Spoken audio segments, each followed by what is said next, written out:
सच बताएं, हम अपने लिए नहीं कर रहे हैं, हम केवल आपके लिए कर रहे हैं कि आपकी बेटी साक्षी ना हो जाए।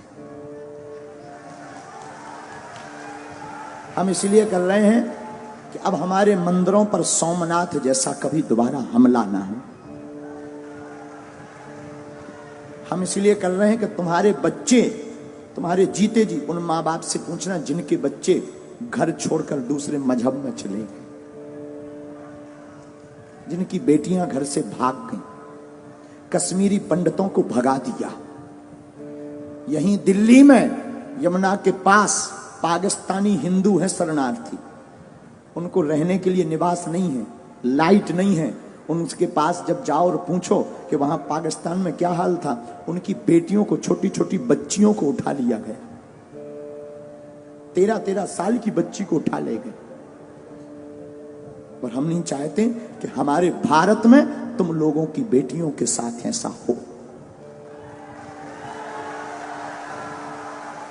सिर्फ हिंदुत्व की बात और सनातन की बात हम इसलिए बोलते हैं। क्षमा करना, जो पुलिस में भी है उनके ऊपर भी कितने हमले कहां कहां नहीं हुए, बंगाल में। हम नहीं चाहते लौटकर हमारे राष्ट्र के इन सिपाहियों के ऊपर कोई उंगली उठाए, इसीलिए हम हिंदुत्व की बात करते हैं, इसीलिए हम सनातन की बात। हमें कोई शौक नहीं चढ़ा है, ना हमें यश पाना है, ना हमें सम्मान, ना हमारी कोई पार्टी है कि हमें राजनीति करनी। हमें कौन सी राजनीति करनी? हम तो तुम्हारे लिए बोल रहे, तुम्हारी आने वाली पीढ़ी के लिए बोल रहे, तुम्हारे लिए जी रहे। वरना हमारा दरबार अच्छा खासा चल रहा है, दरबार में कोई कमी नहीं। हम तो प्रोफेशनली लाइफ जी लेंगे, ज्यादा परेशान होंगे, प्रोफेशनली लाइफ जी लेंगे, अपना दरबार लगाएंगे, बस अपने आराम से रहेंगे, न लेने माधव का न देना माधव का। लेकिन क्या इससे राष्ट्र का भला होगा? नहीं होगा। हम तुम्हारे लिए जी रहे हैं। इस वीडियो को जरूर तुमसे प्रार्थना है कि तुम्हारे अंदर अगर जमीर है, जागो। हम ये नहीं कहते तुम सपोर्ट करो हमारा, तुम्हें जहां जो करना वो करो, लेकिन हां, बात जब सनातन की आ जाए तो प्लीज चुप मत बैठना।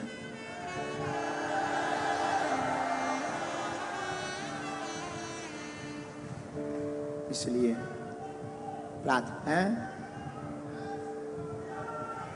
नहीं बाइकआउट करना ही पड़ेगा, बिना उसके काम भी नहीं चलेगा। जो ऐसा चलाए और जो ऐसा करे उसको देखना, उसके पंडालों में जाना बंद कर दिया जाए।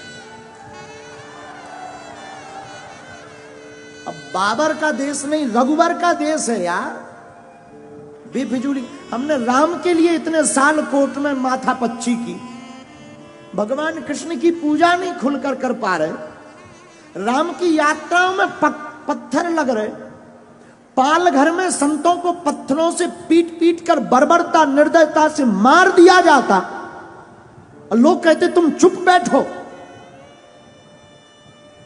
और हां, हमारे बोलने से और तुम्हारे जय श्री राम केवल मोबाइल चलाने से भारत हिंदू राष्ट्र नहीं बनना है। तुम्हें आवाज उठानी पड़ेगी और जैसे को तैसा जवाब देना पड़ेगा, तुम्हें घर से बाहर निकलना पड़ेगा। क्योंकि हम कोई राजनेता नहीं है कि तुमने ताली पीटी और वोट दिया हम चले गए। हम सनातन के सिपाही हैं। जब तक तुम्हारे अंदर जुनून और जोश नहीं भर देंगे, जब तक तुम्हें सड़कों पर तूफान, मंदिरों में भीड़, सड़कों पर तूफान चाहिए, हमें राम राज्य से भरा हिंदुस्तान चाहिए। और आज तुम जवाब नहीं दोगे, कल तुम्हारी कोई नहीं सुनेगा। 5-6 प्रदेश में हिंदू अल्पसंख्यक हो गए, यूपी में भी हो जाओ, भारत में भी हो जाओ। तो अगर नहीं ऐसा चाहते हो तो आओ, चाहते हो तो ठीक है, तुम्हारी इच्छा, हम तो बोल सकते हैं। नहीं चाहते हो, तुम्हारे अंदर जमीर है। हमारे पूर्वजों ने राम के लिए अपने प्राण त्यागे हैं। भारत के लोगों, तुम्हारे पूर्वजों ने संस्कृति और संस्कार और भारत को बचाने के लिए बलिदानियां दी हैं। और तुम इसको थोथा बनाकर गुलाम मत बनवा देना।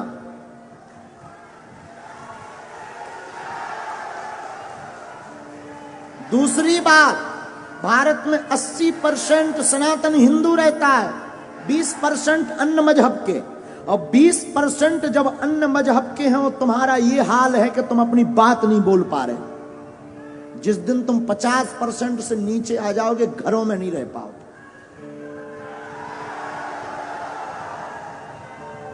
और कोई भड़काऊ बात नहीं है, बहुत सी जगाने वाली बात हो। इसके बाद अगर किसी को बुरा लगे तो क्षमा करना। हम तो देखो जगाने आए हैं, जगाने की बात करेंगे। बोलो जय सिया राम। तो कौन कौन तैयार है ऐसे लोगों को जवाब देने के लिए? ऐसी खबर जो भी चला रहा है, कौन कौन जवाब देगा आज ही? पक्का? पक्का? चलो देखते हैं।